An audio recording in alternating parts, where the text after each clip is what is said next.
প্রিয় একাদশ শ্রেণীর শিক্ষার্থীরা, সবাইকে আবারও স্বাগত জানাচ্ছি। আমি জান্নাতুল ফেরদৌসী, প্রভাষক গণিত, নারায়ণগঞ্জ সরকারি মহিলা কলেজ। তোমাদের সাথে আজকের আমার 3 নম্বর লেকচার।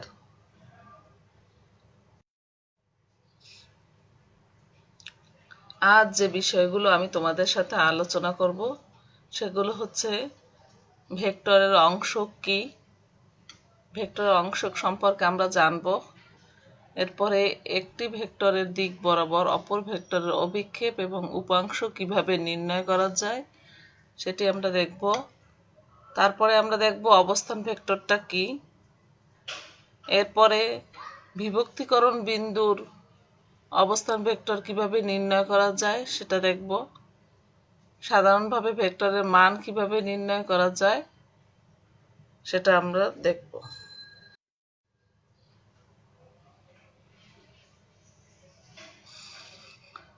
প্রথমে আসো ভেক্টরের অংশক। ভেক্টরের অংশক কথাটা শুনলেই বোঝা যায় যে একটি ভেক্টরের অংশক থাকবে। তাহলে ভেক্টর অংশকটা কি?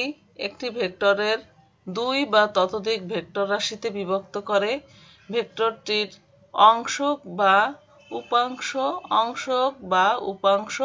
পাওয়া যায়। অর্থাৎ একটি ভেক্টরকে যদি 2 বা তুমি ততোধিক ভেক্টরে বিভক্ত করো তবেই সেই ভেক্টরটির অংশক বা উপাংশ পাওয়া যাবে। দেখো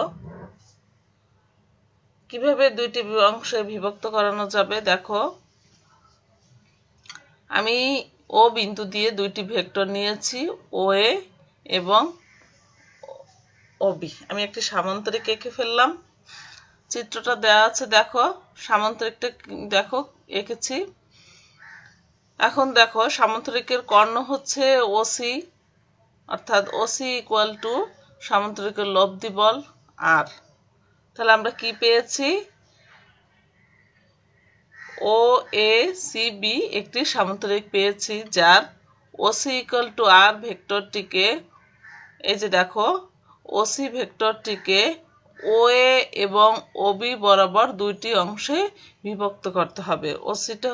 ওসি অংশকে ও এ এবং ও বি বরাবর দুটি ভেক্টরে বিভক্ত করতে হবে। দেখো ওসি ভেক্টরটি ও এ ভেক্টরের সাথে আলফা কোণ উৎপন্ন করে, অর্থাৎ এ ও সি কোণ আমরা পেয়েছি আলফা কোণ। আবার দেখো ওসি ভেক্টরটি ওবি ভেক্টরের সাথে বিটা কোণ উৎপন্ন করে। তাহলে আমরা কি পেয়েছি? এ ও সি কোণ ইকুয়াল টু আলফা এবং বি ও সি কোণ ইকুয়াল টু বিটা। দেখো ও এ বরাবর ক্রিয়া করছে পি বল এবং ওবি বরাবর ক্রিয়া করছে কিউ বল, আর ওসি বরাবর হচ্ছে আমাদের আর বল। সে আর বলটাই দুটি অংশে বিভক্ত হচ্ছে, একটা হচ্ছে ও এ বরাবর এবং অন্যটি হচ্ছে ওবি বরাবর। ও এ বরাবর হচ্ছে পি বল এবং ওবি বরাবর হচ্ছে কিউ বল।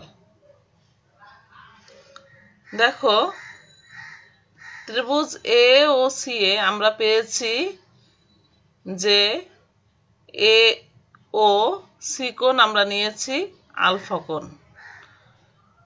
তাহলে ও সি এ কোণটা হবে বিটা কোণ, কারণ ও সি এ কোণ equal to C O B কোণ বা বি ও সি কোণ যেটাই বলো। তাহলে আমরা লিখতে পারি বি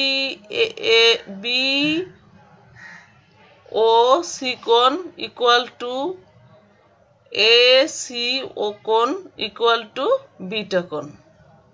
এখন দেখো ত্রিভুজ এ ও সি এ আমরা এ ও সি কোণ পেয়েছি এবং এ সি ও কোণ পেয়েছি, একটা পেয়েছি আলফা কোণ, একটা পেয়েছি বিটা কোণ।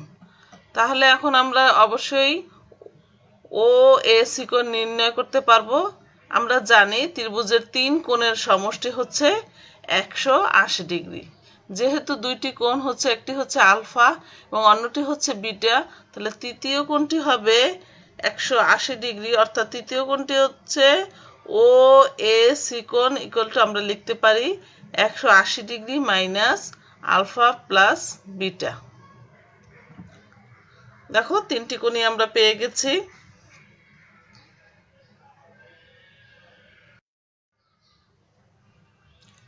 এখন দেখো এখানে চিত্রটা দিয়েছি তোমাদের বোঝার সুবিধার্থে। ত্রিভুজ ও এ সি ত্রিভুজে সাইনের সূত্র অনুসারে আমরা পাই, অর্থাৎ সাইনের সূত্রটি হচ্ছে যে বাহুটা নিব ডিভাইডেড বাই তার বিপরীত কোণটা হবে।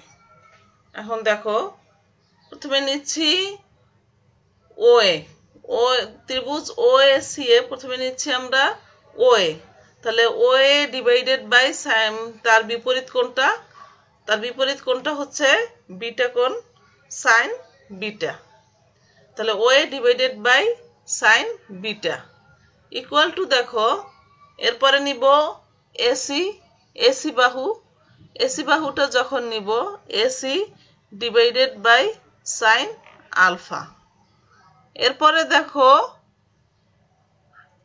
ইকুয়াল টু ওসি, ওসি বাহুটা যখন নিব তখন ওসি ইকুয়াল টু সাইন, দেখো তার বিপরীত কোণটা পেয়েছি আমরা একটু আগে নির্ণয় করেছি 180 degree minus alpha plus beta. এখন দেখো এটাই হচ্ছে ত্রিভুজের কোণের সাইনের সমানুপাতিক অনুপাত। এখন দেখো ও এর মানটা আমরা জানি, ও এ হচ্ছে পি, তাহলে আমরা লিখতে পারি P divided by sine beta equal to Q divided by sine alpha equal to OC মানে হচ্ছে R, R divided by sine, দেখো sine 180 degree minus alpha plus beta মানে হচ্ছে সাইন আলফা প্লাস বিটা। তাহলে পি এর মানটা আমরা সহজে বের করতে পেরেছি, P equal to R sine beta divided by sine alpha plus beta. অনুরূপে আমরা কিউ এর মানটাও বের করতে পারি, Q equal to R sine alpha divided by sine alpha plus beta. এটাই হচ্ছে ভেক্টরের অংশ। দেখো এভাবেই ওসি ভেক্টরকে আমরা দুইটি অংশে বিভক্ত করেছি এবং দুই অংশে যে বিভক্ত করলাম পি ভেক্টর এবং কিউ ভেক্টরের, সেই ভেক্টরটির অংশ যদি নির্ণয় করতে হয় তাহলে আমরা এভাবে নির্ণয় করব, পি ইকুয়াল টু লিখতে পারবো আর সাইন বিটা, এখানে বিটা তোমাদের যে কোণ দেওয়া থাকবে সেই কোণটাই তোমরা নির্ণয় করতে পারবে, আর যদি কোণ দেওয়া না থাকে তাহলে এরকম ধরে নিবে। তাহলে লিখতে পারি P equal to R sine beta এবং divided by sine alpha plus beta, অনুরূপে Q equal to R sine alpha divided by sine alpha plus beta. এখন দেখো যদি আর ভেক্টরটির অংশ দুটি যদি পরস্পর লম্ব হয়, দেখো পাশের চিত্রটা দেখো, আর ভেক্টরটির অংশ পাশের চিত্রটা দেখো, সেখানে সামান্তরিক হয়নি, লম্ব হয়েছে।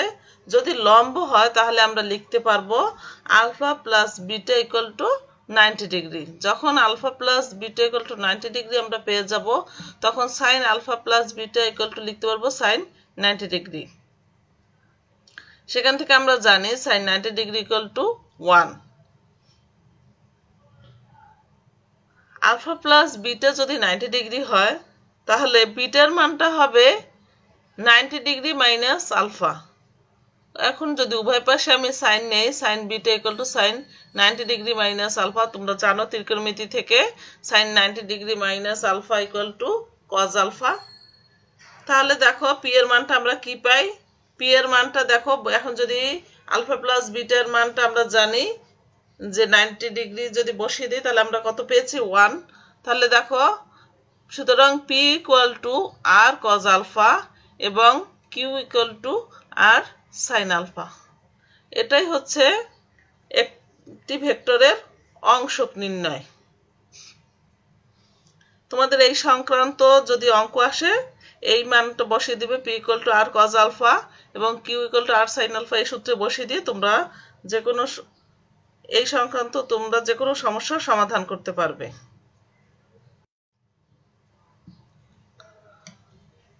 এরপরে দেখো একটি ভেক্টরের দিক বরাবর অপর ভেক্টরের অভিক্ষেপ এবং উপাংশ নির্ণয়।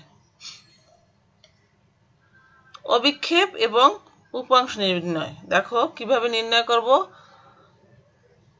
আমরা এ ভেক্টরটি নিয়েছি, এ ভেক্টরটি RS বরাবর ক্রিয়ারত হচ্ছে। দেখো একটি ভেক্টর নিয়েছি এ ভেক্টর, যা তোমাদের বোঝার সুবিধার জন্য পাশে চিত্র দেওয়া আছে। এ ভেক্টরটি RS বরাবর ক্রিয়ারত এবং বি ভেক্টরটি PQ দিক বরাবর, দেখো PQ বরাবর সূচিত হয়েছে। এখন দেখো পি ও কিউ হতে RS এর উপর যদি আমি একটি লম্ব টানি, দেখো কি পি এর লম্ব টেনেছি এবং আরেকটি লম্ব টেনেছি QM। তাহলে দেখো অভিক্ষেপ হচ্ছে ছায়া। অভিক্ষেপটা কিভাবে নির্ণয় করতে হবে এখন। সুতরাং এ ভেক্টরের উপরে, যে এ ভেক্টর হচ্ছে RS বরাবর, সেই এ ভেক্টরের উপর বি ভেক্টরের অভিক্ষেপটা হবে, দেখো বি ভেক্টরটা হচ্ছে PQ, সেই PQ এ ভেক্টরের উপর বি ভেক্টরের অভিক্ষেপ হবে LM, অর্থাৎ LM ইকুয়াল টু, আমরা জানি LM ইকুয়াল টু PT। তাহলে আমরা এ ভেক্টরের উপর বি ভেক্টরের অভিক্ষেপটা লিখতে পারবো LM ইকুয়াল টু PT। তাহলে PT ইকুয়াল টু কি লেখা যায়, দেখো যে ভেক্টরের অভিক্ষেপ নির্ণয় করতে হবে সেই ভেক্টরের মান ইনটু সেই ভেক্টরটি যে কোণ উৎপন্ন করে তার কজের মান, অর্থাৎ দেখো এ ভেক্টরের উপর ভি ভেক্টরের অভিক্ষেপ হবে বি ভেক্টরের মান ইনটু, দেখো বি ভেক্টরটা কোণ উৎপন্ন করে, কত কোণ, থিটা কোণ উৎপন্ন করে, তাহলে বি ভেক্টরের অভিক্ষেপটা হবে সেই বি ভেক্টরের মান ইনটু কস থিটা। এটাই হচ্ছে এ ভেক্টরের উপর বি ভেক্টরের অভিক্ষেপ। তাহলে আমরা বি ভেক্টরের অভিক্ষেপটা পেয়েছি, এখন আমরা নির্ণয় করব উপাংশ। তাহলে এ ভেক্টরের দিক বরাবর বি ভেক্টরের উপাংশ হচ্ছে এমন একটি ভেক্টর যার মান বি ভেক্টরের মান ইনটু কস থিটা ইনটু হবে সেই এ ভেক্টরের একটি একক ভেক্টর। দেখো সুতরাং সেই যে উপাংশটা আমরা নির্ণয় করব সেটা হচ্ছে যার আমরা অভিক্ষেপ নির্ণয় করেছি সেই ভেক্টরটা অভিক্ষেপ এবং যে ভেক্টরের দিক বরাবর নিয়েছি সেই ভেক্টরের একটি একক ভেক্টরের মান, অর্থাৎ দেখো সুতরাং নির্ণয় উপাংশ আমরা লিখতে পারি, দেখো বি ভেক্টরের মান ইনটু কস থিটা এবং এ ভেক্টরের দিক বরাবর নিয়েছি, সেই এ ভেক্টরের যে ভেক্টরের দিক বরাবর নিব সেই ভেক্টরের একটি একক ভেক্টর, দেখো পাশে দেওয়া আছে একটি একক ভেক্টর এ, তার উপর একটি টুপি চিহ্ন বা ক্যাপ চিহ্ন দেওয়া আছে, সেটা হচ্ছে একক ভেক্টর নির্ণয় করছি। সেই একক ভেক্টর বুঝাবার জন্য যে চিহ্ন ব্যবহার করেছি সেটা হচ্ছে একটি টুপি চিহ্ন, এ ভেক্টরের উপর একটি টুপি চিহ্ন দিয়ে বোঝানো হয়েছে। তাহলে উপাংশটা হচ্ছে সেই বি ভেক্টরের মান ইনটু কস থিটা এবং যে ভেক্টর দিক বরাবর নিব সেই ভেক্টরের একটি একক ভেক্টরের মান, এটাই হচ্ছে উপাংশ। অনুরূপে যদি বি ভেক্টর বরাবর এ ভেক্টরের অভিক্ষেপ আমরা নির্ণয় করি সেটা আমরা কিভাবে লিখব, সেই এ ভেক্টরের মান ইনটু কস থিটা। আর যদি আমরা উপাংশ নির্ণয় করি তখন আমরা লিখব বি ভেক্টরের উপর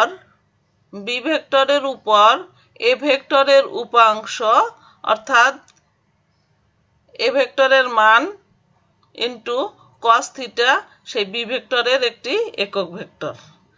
এটাই হচ্ছে উপাংশ এবং অভিক্ষেপের মান। এবং তোমাদের যদি অভিক্ষেপ বের করতে হয় তাহলে তোমরা অভিক্ষেপ বের করবে এবং যদি উপাংশ বের করতে হয় তাহলে উপাংশ বের করবে।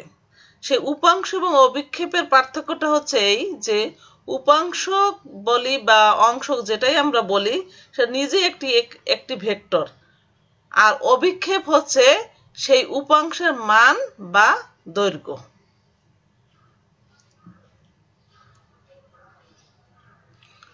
তাহলে আমরা একটি ভেক্টরের অভিক্ষেপ নির্ণয় করতে পারবো এবং উপাংশ নির্ণয় করতে আমরা পারবো। এরপর দেখো অবস্থান ভেক্টর বা পজিশন ভেক্টর। দেখো ও একটি মূল বিন্দু নিয়েছি, যদি প্রসঙ্গ ওঠে মূল বিন্দু ও এর সাপেক্ষে পি বিন্দুর আমার অবস্থান ভেক্টর নির্ণয় করতে হবে। তাহলে পি বিন্দু ও থেকে পি বিন্দুর দূরত্ব হচ্ছে ওপি ইকুয়াল টু আর নিয়েছি। থেকে ও থেকে পি বরাবর ওপি ভেক্টর নির্দেশ করে ওপি এর অবস্থান দেখো, এখন পি এর অবস্থান ওপি ইকুয়াল টু আমরা নিয়েছি ওপি ইকুয়াল টু আর। এখন দেখো পি এর অবস্থান আমাদের নির্ণয় করতে হবে। পি এর অবস্থানটা কিরকম হতে পারে? পি এর তিনটি পজিশন থাকতে পারে, এক্স অক্ষ বরাবর, ওয়াই অক্ষ বরাবর এবং জেড অক্ষ বরাবর। তাহলে পি বিন্দু দিয়ে পি এর অবস্থান vector P X Y Z হবে। যেহেতু ওপি ইকুয়াল টু আর, তাহলে আমরা লিখতে পারি যে কোনো বিন্দু পি এক্স ওয়াই জেড এর অবস্থান হবে আর ইকুয়াল টু এক্স অক্ষ বরাবর এক্স আই, ওয়াই অক্ষ বরাবর ওয়াই জে প্লাস জেড কে। দেখো দিক বরাবর কিভাবে তাদের অবস্থান ভেক্টর নির্ণয় করতে হবে।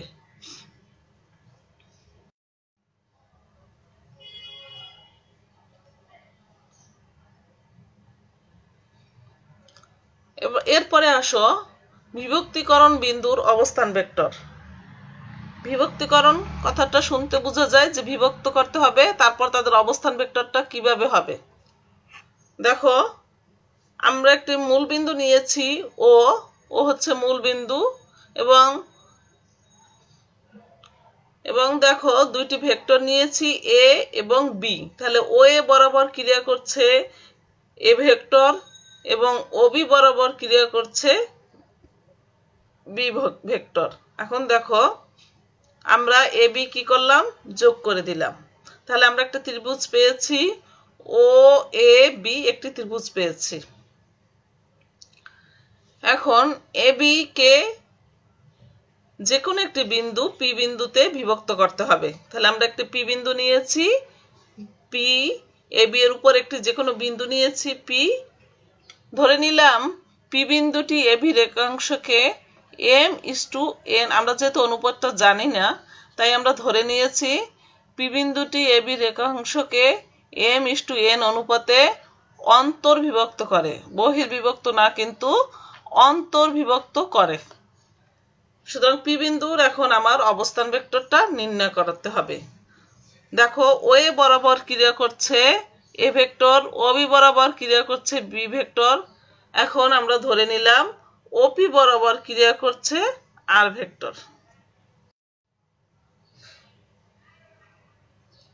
যেহেতু পি ভেক্টরটি এম এস টু এন অনুপাতে অন্তর্বিভক্ত করে, তাহলে আমরা লিখতে পারি দেখো AP is to PB equal to M is to N.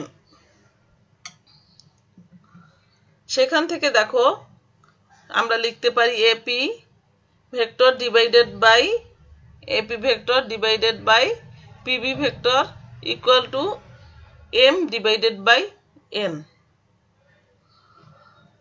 এখন দেখো এপি ইকুয়াল টু কি লেখা যায়? M divided by N equal into PB vector. এখন আমাদেরকে এপি এর মান, এপি ভেক্টরের মান এবং পিবি ভেক্টরের মানটা বের করতে হবে। দেখো আমরা জানি ত্রিভুজ সূত্র অনুসারে ওপি ইকুয়াল টু কি লেখা যায়? ওপি ইকুয়াল টু দেখো ও এ পি ত্রিভুজ থেকে ওপি ইকুয়াল টু লেখা যায় ও এ প্লাস এপি ইকুয়াল টু ওপি। সেখান থেকে যদি আমি এপি এর মানটা বের করতে চাই তাহলে আমরা লিখতে পারবো AP equal to OP minus O A. অনুরূপে পিবি এর সমান কি লেখা যায়? ত্রিভুজ বি ও পি থেকে কি লিখতে পারি আমরা OP plus PB equal to OB, অর্থাৎ পিবি ইকুয়াল টু আমরা লিখতে পারি PB equal to OB minus OP. তাহলে আমরা এপি এর মানটা পেয়েছি এবং পিবি এর মানটা পেয়েছি। এপি এর মানটা বসিয়ে দিলাম, OP minus OA equal to M divided by N. PB এর মানটা বসিয়ে দেই, ওবি মাইনাস ওপি। এখন দেখো মানটা আমরা বের করেছি ভেক্টরে আর এ এবং বি এর মাধ্যমে প্রকাশ করার জন্য। দেখো সুতরাং এখান থেকে আমরা ওপি এর মানটা বসিয়ে দিই, OP equal to R vector আমরা জানি, আর মাইনাস ও এর মানটা আমরা জানি, O equal to R equal to A vector equal to লেখা যায় এম ডিভাইডেড বাই এন।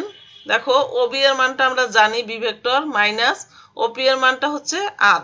তাহলে আমরা পেয়েছি R minus A equal to M divided by N into B minus R. এখন দেখো ক্রস গুণন করে পাই N R minus N A equal to M B minus N R. এখান থেকে আমাদের আর এর মানটা বের করতে হবে। তাহলে আর এর মানটা আমরা পাবো R equal to M B plus N A divided by M plus N. এটাই হচ্ছে নির্ণেয় বিভক্তি বিন্দুর অবস্থান ভেক্টর। দেখো আর এর মানটা আমরা পেয়েছি, অন্তর্বিভক্ত করেছে পি বিন্দুটি এ বি রেখাকে অন্তর্বিভক্ত করেছে, এজন্য আমরা পেয়েছি R equal to M B plus N A divided by M plus N. M এবং এন হচ্ছে যে বিন্দুতে তোমাদের অন্তর্বিভক্ত করবে সেই বিন্দু দুইটি। যদি অন্তর্বিভক্ত না করে বহির্বিভক্ত করে দেখো সেটা তোমরা নির্ণয় করবে। যদি পি বিন্দুটি এ বি রেখাংশকে m:n অনুপাতে বহির্বিভক্ত করে, আমি করেছি অন্তর্বিভক্ত, তোমরা করবে বহির্বিভক্তে, তখন মানটা আসবে এম বি। দেখো প্লাসের জায়গায় এখানে হবে minus M B minus N A divided by M minus N. এটা হবে পি বিন্দুটি যদি এ বি রেখাংশকে m:n অনুপাতে বহির্বিভক্ত করে। এটা তোমাদের বাসার কাজ রইল, তোমরা বাসা এটা নির্ণয় করবে। এখন দেখো যদি এম এন এখানে যদি লেখা থাকে কোনো সমস্যায় যে 3:2 অনুপাতে অন্তর্বিভক্ত করে, তখন আমরা উপরে বসিয়ে দেব। দেখো R equal to 3 into B plus 2 into A. যদি যখন যে অনুপাতে বিভক্ত করবে সেই মানটাই বসিয়ে দিবে, এবং অন্তর্বিভক্ত হলে হবে প্লাস আর বহির্বিভক্ত হলে হবে মাইনাস।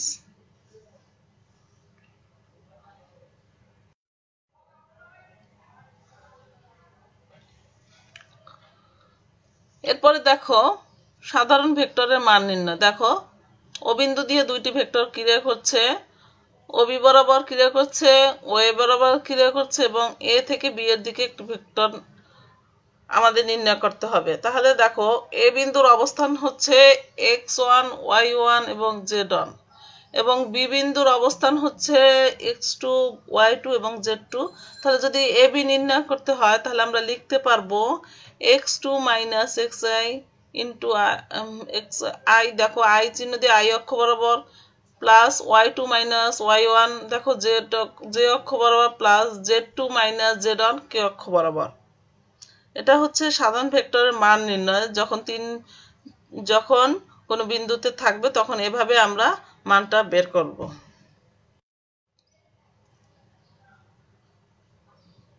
আজ এ পর্যন্ত। আশা করি তোমরা যা পড়িয়েছে সেগুলো বুঝেছো। তোমাদের কাছে নিশ্চয়ই বই আছে, যার কাছে যে বই থাকবে সেই বই থেকেই তোমরা ভেক্টরের যেগুলো বোঝানো হয়েছে সেগুলো ভালো করে আত্মস্থ করার জন্য সেগুলো ভালোভাবে পড়বে এবং লিখে লিখে পড়বে। সবাইকে ধন্যবাদ জানাচ্ছি। আল্লাহ হাফেজ।